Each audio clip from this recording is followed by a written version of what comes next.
வணக்கம், நான் suryathangaraj. இந்த 2021 நியூ இயருக்கு எங்களுக்கு வந்திருந்த கேக் ஆர்டர்ஸ் எல்லாம் நாங்கள் எப்படி செஞ்சு கொடுத்தோம் அப்படிங்கிற வீடியோ தான் இப்போ நம்ம பார்க்க போகிறோங்க. ஒரு குலாப் ஜாமுன் கேக், ஒரு பிஸ்தா கேக், சாக்கோ ட்ரஃபிள் கேக், அப்புறம் black forest cake, 2 pineapple cake, இந்த மாதிரியெல்லாம் வந்து நிறைய கலர்ஃபுல்லான ஒரு கேக் ஆர்டர்ஸாக இருந்துச்சுங்க. செய்கிறதுக்கு ரொம்ப இன்ட்ரெஸ்டிங்காக இருந்துச்சு. இந்த கேக்கெல்லாம் எப்படி செஞ்சேன் அப்படிங்கிறது மட்டும் இந்த விலாகில் இல்லைங்க. இந்த கேக்கோட வெயிட் என்ன, அப்புறம் இந்த கேக்கில் என்னென்ன ப்ரைஸு கொடுத்தோம் அப்படிங்கிறதோட இந்த கேக்கை பேக் பண்ணி எப்படி கொடுத்தோம் அப்படிங்கிற வரைக்கும் எல்லாமே நான் இந்த வீடியோவில் கொடுத்துருக்குறேன். அதனால் வீடியோவை முழுசாக பாருங்கள். நான் என்னால் எவ்வளோ செய்ய முடியுமோ அவ்வளோ கேக் ஆர்டர்ஸ் மட்டும்தாங்க எடுப்பேன். அந்த மாதிரி தடவை வந்து ஒரு 6 to 7 கேக்ஸ் மட்டும்தான் அன்றைக்கி வந்து நல்லா ஆர்டர்ஸ் எடுக்க முடிச்சுது. அந்த கேக்ஸ் எல்லாம் எப்படி செஞ்சோம் அப்படிங்கிறத இப்போ நம்ம பார்த்துடலாங்க. ஃபஸ்ட்டு கேக்கான பேட்டர்ஸ் எல்லாம் ரெடி பண்ணி வச்சுக்கிறேன். ஏன்னா இது வந்து பேக்கிங் ஆகிற டைமில் நம்ம மற்ற ப்ரிப்பரேஷன்ஸ் எல்லாம் பண்ணி வச்சிடலாம். அதனால் இப்போ நான் கேக் வந்து பேட்டர் ரெடி பண்ணி அதை ஓவனுக்குள்ளே வச்சுட்ருக்கிறேன். இது பைனாப்பிள் கேக்கான பேட்டருங்க. இந்த டைமில் நான் பைனாப்பிள்ஸ் எல்லாம் வந்து கட் பண்ணி எடுத்துக்க போகிறேன். ஏன்னா இதுக்கான ஜூஸு, அப்புறம் பைனாப்பிள் சாஸ், அப்புறம் கட் பண்ணி கேக்குள்ளே போடுறதுக்கான பைனாப்பிள் சாப்பிங்ஸு இதெல்லாமே வந்து இப்போ இந்த பைனாப்பிளில் செய்ய போகிறோம். ஏன்னா நம்ம ரெடிமேட் எசன்ஸை எதுவுமே யூஸ் பண்ண போகிறது இல்லைங்க. பெரும்பாலுமே வந்து எசன்ஸ் எல்லாம் எதுவுமே இல்லாமல் நம்மளே ப்ரிப்பேர் பண்ணி போடணும் அப்படிங்கிற ஒரு ஆசை எனக்கு எப்போவுமே இருக்கும். அதனால நானே எல்லாமே ப்ரிப்பேர் பண்ணிக்குவேங்க. இப்போ வந்து பைனாப்பிள் கேக் வந்து அதுக்கான ஸ்பாஞ்ச் கேக் வந்து ரெடி ஆயிடுச்சு. இப்போ 1 kg பிஸ்தா கேக்கான பேட்டர் தாங்க ரெடி பண்ணி உள்ளே வச்சுருக்கிறேன். இது பேக்காகி முடிக்கிற டைமுக்குள்ளே சாக்லேட் பேட்டர் ரெடி பண்ணணும். அது எதுக்காகனா சாக்லேட் ட்ரஃபிள் கேக்கும் பிளாக் ஃபாரஸ்ட் கேக்கும் ஆர்டர் வந்துருக்குது இல்லைங்களா, அதுக்கான பேட்டர் வந்து ரெடி பண்ணி அதை அடுத்ததாக உள்ளே வைக்க போகிறேன். இப்போ இந்த 2 சாக்லேட் ஸ்பாஞ்சும் ரெடி ஆகிறதுக்குள்ளேங்க குலாப் ஜாமுன் கேக்காக குலாப் ஜாமுன் தயார் பண்ண போகிறேன். அதுக்கு நான் எம்டிஆரோட இன்ஸ்டன்ட் குலாப் ஜாமுன் மிக்ஸ் எடுத்துருக்குறேங்க. இந்த மிக்ஸ்க்குள்ளே கொஞ்சம் பால் சேர்த்துட்டு இதை ஒரு சப்பாத்தி மாவு மாதிரி பிசைஞ்சு ஒரு 10 நிமிஷம் பக்கம் ஊற வச்சுருவேன். இது ஊறுற டைமுக்குள்ளே சுகர் சிரப் தயார் பண்ணிக்கலாம். சுகர் சிரப் ரேஷியோ பார்த்திங்கன்னா 1 கப் சர்க்கரைக்கு 1 கப் தண்ணி அப்படின்னு சேர்த்து நான் அதை கொதிக்க வச்சுட்ருக்கிறேன். அதில் வந்து ஒரு 2 ஏலக்காய் பக்கம் இடித்து சேர்த்துருக்கேன். சுகர் சிரப் வந்து நல்லா கொதித்து ரெடி ஆகிறதுக்குள்ளே குலாப் ஜாமுனெல்லாம் உருண்டை பிடிச்சி அதை வந்து எண்ணெயில் பொரிச்சு எடுத்து சுகர் சிரப்பில் சேர்த்துக்க போகிறேங்க. இப்போ நம்ம குலாப் ஜாமுனும் ரெடி ஆயிடுச்சு. இது ஒரு 2 to 3 மணி நேரம் பக்கம் இது ஊறணும் நல்லா. இப்போ நம்ம சாக்லேட் கேக்கும் ரெடி ஆயிடுச்சு. இந்த குலாப் ஜாமுன் தயார் பண்ணுறக்குள்ளைங்க நீ அடுத்ததாக குலாப் ஜாமுன் கேக்கான பேட்டர் ரெடி பண்ணணும். இன்னொரு பேட்டர் வந்து எங்களுக்கான நியூ இயர் கேக்கு. கடைசி வரைக்கும் அந்த கேக்கு வந்து என்னால் ஐசிங் பண்ணவே முடியலைங்க டைம் இல்லாமல். இப்போது பிஸ்தா கேக்கான பிஸ்தா கனாஷ் ரெடி பண்ணிகிட்ருக்குறேங்க. நம்ம நார்மலாக பண்ணுற ஒயிட் சாக்லேட் கனாஷுக்குள்ளே 1 ஸ்பூன் பிஸ்தா எசன்ஸை நம்ம சேர்க்கும்போது அது பிஸ்தா கனாஷாக நம்மளுக்கு கிடைக்கும். அப்புறம் வந்து சாக்லேட் ட்ரஃபிள்கான சாக்லேட் கனாஷும் ரெடி பண்ணியிருக்கிறேன். இது நான் ஏற்கனவே வந்து வீடியோவாக போட்டிருக்கிறேங்க. நான் அது உங்களுக்கு டிஸ்கிரிப்ஷனில் கொடுக்குறேன், நீங்கள் அதில் பார்க்கலாங்க.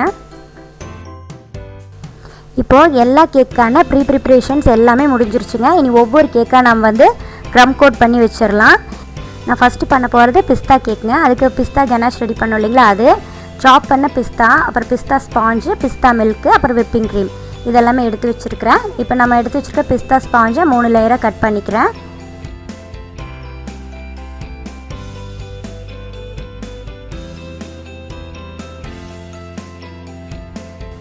ஒரு ஐசிங் போர்டில் ஃபஸ்ட் லேயர் பிஸ்தா கேக்கு வச்சுக்கிறேங்க. இப்போ வந்து பிஸ்தா மில்க் வச்சு இந்த கேக்கு நல்லா வெட் பண்ணிகிட்ருக்கிறேன். இது நல்ல கேக் நல்லா சாஃப்டாகவும் க்ரீமியாகவும் இருக்கும், சாப்பிட்றதுக்கு நல்லா டேஸ்ட்டாகவும் இருக்கும். இப்போ வந்து விப்பிங் க்ரீம் வச்சு ஃபஸ்ட் லேயர் வந்து கம்ப்ளீட் பண்ணுறேங்க. இதுக்கு நடுவில் வந்து பிஸ்தா கனாஷும் கட் பண்ண பிஸ்தாச்சியோஸையும் போட்டுக்கிறேன். இப்போ நம்ம சாப்பிடும்போது கட் பண்ண பிஸ்தாச்சியோஸ் எல்லாம் வாய்க்கு வரும், சாப்பிட்றதுக்கு ரொம்ப நல்லாயிருக்கும். இதே மாதிரி 3 லேயருக்கும் நான் இப்போ பண்ண போகிறேங்க.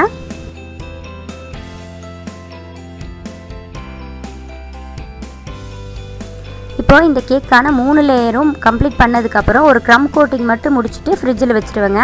க்ரம் கோட்டிங்னு என்னென்னு பார்த்தீங்கன்னா ஒரே ஒரு லேயர் மட்டும் ஃபுல்லாக க்ரீம் அப்ளை பண்ணிவிட்டு இதுக்கு ஒரு ஷேப் மட்டும் கொடுத்துட்றது. அது ஒரு 10 நிமிஷம் ஃப்ரிட்ஜில் வச்சுட்டு அதுக்கப்புறம் மறுபடியும் ஃபுல் க்ரீமாக நீங்கள் போடும்போது கேக்குக்கு நல்ல ஷேப் கொடுக்க முடியும். இப்போ பிஸ்தா கேக் வந்து க்ரம் கோட் பண்ணி ஃப்ரிட்ஜில் 10 நிமிஷம் வச்சுருக்கோம் இல்லைங்களா, அது இருக்கிற டைமுக்குள்ளே பைனாப்பிள் கேக்கான க்ரம் கோட்டிங் முடிச்சிடலாம்.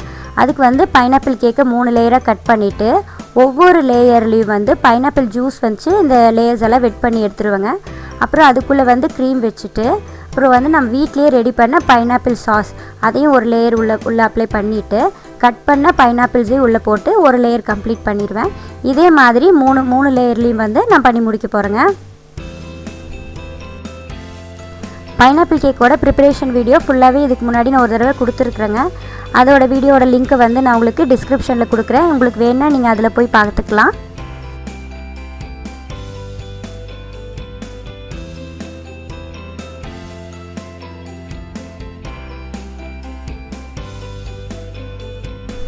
இப்போ பைனாப்பிள் கேக்கும் க்ரம் கோட்டிங் முடிச்சாச்சுங்க. இப்போ உள்ளே இருக்கிற பிஸ்தா கேக்கை வெளியே எடுத்து அதுக்கு ஃபைனலைசிங் முடிச்சிடலாம். இப்போ பிஸ்தா கேக்கான ஃபைனலைசிங் தான் இப்போ நான் பண்ணிகிட்ருக்கிறதுங்க. இப்போ இதுக்கான செகண்ட் லேயர் க்ரீமும் அப்ளை பண்ணிவிட்டு இது ஒரு நீட்டான ஒரு ஷார்ப் எட்ஜஸ் எல்லாம் கொடுத்து இதுக்கு ஐசிங் வந்து ஃபினிஷ் பண்ணிடுறேன்.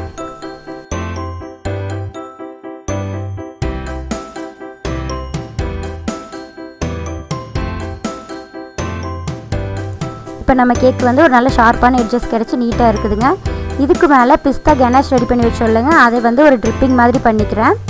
இதை பண்ணிவிட்டு இது வந்து ஒரு ஒன் சைட் டிசைன் மாதிரி பண்ணிகிட்ருக்குறேன். இப்போது இதில் நம்ம நார்மல் வெனிலா க்ரீமில் கொஞ்சமாக க்ரீன் ஃபுட் கலர் மிக்ஸ் பண்ணிவிட்டுங்க இந்த மாதிரி ரோசஸ் மாதிரி போட்டுக்கிறேன். இதுக்கு மேலே சாப் பண்ண பிஸ்தாவும் சில்வர் சுகர் பீட்ஸும் போட்டு இந்த கேக்கோட ஐசிங்கை நான் கம்ப்ளீட் பண்ணிக்கிறேங்க. இப்போது பிஸ்தா கேக் வந்து சூப்பராக ரெடி ஆயிடுச்சுங்க. அடுத்தது பைனாப்பிள் கேக்கு க்ரம் கோட் பண்ணி வச்சோம். அதை எடுத்து இப்போ அதுக்கான ஐசிங்கும் முடிச்சிடலாம். இதுக்கு வந்து நான் எல்லோ கலரில் பண்ண போகிறேன். ஆனால் 2 எல்லோ கலர், ஒரு லைட் எல்லோவும் கீழே வந்து கொஞ்சம் டார்க் எல்லோவும் வர மாதிரி ஒரு டிசைன் கொடுக்குறேங்க. இந்த 2 கலரும் அப்ளை பண்ணதுக்கப்புறம் கேக் கோம் வச்சு இதுக்கு ஒரு ஷேப் கொடுத்துக்கிறேங்க.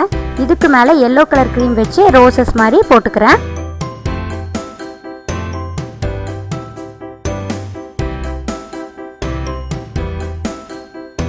இந்த ரோசஸ் எல்லாம் போட்டு முடிச்சதுக்கப்புறமா நம்ம ரெடி பண்ணி வச்சுருக்கிற பைனாப்பிள் சாஸையும் வந்து மேலே போட்டு இந்த மாதிரி ஒரு ஸ்பைரல் மாதிரி ஸ்பூன் வச்சு ஒரு டிசைன் கொடுத்துக்கிறேங்க. இதே பார்க்குறதுக்கு நல்லா கிளாஸியாக இருக்குது. இப்போ இந்த கேக்கை வெயிட் போட்டு பார்த்துடலாங்க. 1 kgக்கு அதிகமாகவே இருக்குது. அடுத்ததாக பிளாக் ஃபாரஸ்ட் கேக்கு ஐசிங் பண்ணிகிட்ருக்கிறேன். நான் ஏற்கனவே பிளாக் ஃபாரஸ்ட் கேக் வந்து அப்லோட் பண்ணியிருக்கிறேங்க. அதனால் இது லாஸ்ட் டெக்கரேஷன் மட்டும் காமிக்கிறேன். இது ஒரு 1/2 kg கேக்குங்க. ஆனால் 600 கிராமே இருக்குது. அடுத்தது சாக்லேட் ட்ரஃபிள் கேக் ரெடி பண்ணிகிட்ருக்கிறேன். ஒரு லேயர் வந்து சாக்லேட் ஸ்பாஞ்ச் கேக்கில் க்ரீம் அப்ளை பண்ணிவிட்டு இதுக்கு மேலே சாக்லேட் கனாஷ் வச்சு அப்ளை பண்ணிட்டேங்க. இதுக்கு மேலே வந்து சாப் பண்ண நட்ஸும் போட்டு ஃபஸ்ட் லேயர் கம்ப்ளீட் பண்ணிவிட்டேன். அதேமாதிரி அடுத்த லேயரும் ஒவ்வொரு லேயரையும் வந்து சுகர் சிரப்பும் நான் வந்து அப்ளை பண்ணி அந்த கேக்கை வெட் பண்ணி வச்சுருக்கிறேன். இப்போ வந்து ஃபைனலைசிங் வந்து இந்த கேக்குக்கு பண்ணி முடிக்க போகிறேன். இதெல்லாமே வந்து கஸ்டமைஸ்டு கேக்ஸுங்க. கஸ்டமர் எப்படி கேட்குறாங்களோ அந்த டெக்கரேஷனெல்லாம் வந்து பெரும்பாலும் பண்ணிகிட்ருக்கிறேன். 1-2 கேக்கு தான் வந்து என்னோடய இஷ்டத்துக்கு பண்ணியிருக்கிறேன். மற்றது எல்லாமே வந்து அவங்க அனுப்பிச்ச பிக்சரில் எப்படி இருந்துச்சோ அதே மாதிரி. இந்த கேக்கும் 1/2 kg கேக்கு. இப்போ அடுத்ததாக வந்து குலாப் ஜாமுன் கேக்கு ரெடி பண்ண போகிறோம்.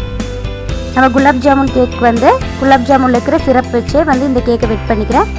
இதில் வந்து க்ரீம் அப்ளை பண்ணிவிட்டு சாப் பண்ண குலாப் ஜாமுன்ஸ் அப்புறம் நட்ஸ் எல்லாம் போட்டு இந்த கேக்கும் எப்பவும் போல் 3 லேயரையும் கம்ப்ளீட் பண்ணிவிட்டு இதோட ஐசிங்கையும் முடிச்சுக்கிறேன். இதுக்கு முன்னாடி பண்ண 3 கேக்குமே வந்து கஸ்டமைஸ்டு கேக்ஸுங்க. கஸ்டமர் ஒரு பிக்சர் அனுப்பிச்சிருப்பாங்க. அதை பார்த்து அவங்க எப்படி கேட்குறாங்களோ அந்த மாதிரி பண்ணி கொடுத்தேன். இந்த கேக் கேட்ட கஸ்டமர் வந்து என்னோட இஷ்டப்படியே விட்டுட்டாங்க. உங்களுக்கு எப்படி பிடிக்குமோ அந்த மாதிரி செஞ்சு கொடுங்கன்னு சொல்லிட்டாங்க. அதனால் நான் இதுக்கு வந்து ஒரு 1 சைடு ஃப்ளார்ஸ் மாதிரி போட்டு ஒரு டெக்கரேஷன் கொடுத்துட்ருக்குறேன். இப்போ இதுக்கு வந்து நார்மலான க்ரீமில் கொஞ்சம் லைட்டாக வந்து எல்லோ கலர் மிக்ஸ் பண்ணும்போது இந்த கலர் வந்து பார்க்குறதுக்கு ரொம்ப நல்லா இருக்குங்க. ரசமலாய் கேக்கும் குலாப் ஜாமுன் கேக்கும் இந்த கலர் இருந்துச்சுன்னா பார்க்குறதுக்கு ரொம்ப அழகாக இருக்கும். இப்போ சைட்லலாம் வந்து நட்ஸ் போட்டுட்டேன். அப்புறம் மேலேயும் குலாப் ஜாமுன்ஸ் வச்சுட்டா இந்த கேக்கோட ஐசிங் வந்து கம்ப்ளீட் ஆயிருங்க. இப்போ இந்த கேக்கோட வெயிட் என்ன இருக்குதுன்னு பார்த்துடலாம். இந்த குலாப் ஜாமுன் கேக் வந்து 1 kg கேக்கு. இதுவும் வந்து 200 கிராம்ஸ் எக்ஸ்ட்ரா இருக்குது. அப்புறம் இது ஒரு பைனாப்பிள் கேக்கு தாங்க. இதுக்கும் நான் க்ரம் கோட் பண்ணி வச்சுருந்தேன். ஆனால் வந்து கஸ்டமர் இதுக்கு டெக்கரேஷன் வந்து பைனாப்பிள் கேக்கான டெக்கரேஷன் இல்லாமல் ஹலோ கிட்டி தீமில் கேட்டிருந்தாங்க. இப்போ அதுக்கான ஒரு டெக்கரேஷன் தான் பண்ணிகிட்ருக்கிறேன். ஹலோ கிட்டி எனக்கு ஓரளவுக்கு வரைய தெரியும் அப்படிங்கிறதுனால நான் ஃப்ரீ ஹேண்ட் ட்ராயிங்கே பண்ணிட்டேன்.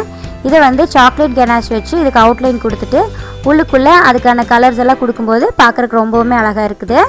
இதுக்கு மேலே ஸ்டார் நாசில்ஸ் வச்சு இந்த மாதிரி டிசைன்ஸும் வந்து சைடில் போட்டுக்கிறேங்க. மேலே வந்து ஸ்டார் நாசிலே தான் வச்சுருக்கிறேன். அதுலேயும் வந்து டாட்ஸாக வச்சு இதுக்கான ஐசிங்கை முடிச்சுக்கிறேன்.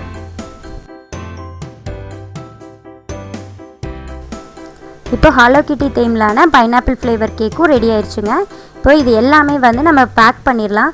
அப்புறம் இந்த கேக்கோட வெயிட் போடுற வீடியோவை நம்ம எப்படி மிஸ் பண்ணிட்டேங்க நான். இது வந்து ஒரு 2 கிலோ கேக்கு.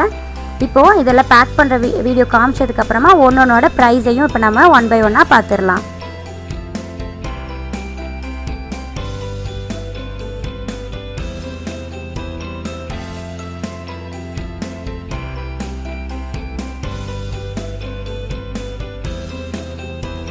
ஒவ்வொரு கேக்கும் பேக் பண்ணுற டைமில் அதுக்கு என்னென்ன பேர் எழுதணும்னு சொல்லியிருந்தாங்களோ அதையும் எழுதிட்டு ஒவ்வொரு கேக் பாக்ஸ்லேயும் ஒரு நைஃபும் ஒரு கேண்டில் பாக்ஸும் வச்சு பேக் பண்ணிட்டேங்க. நீ இது ஒன்றா வந்து கஸ்டமர் வரும்போது டெலிவரி பண்ணிட வேண்டியதான். சிலது டோர் டெலிவரியும் இருக்குது. இனி இதோட ப்ரைஸஸ் எல்லாம் என்னென்னு பார்க்கலாங்க.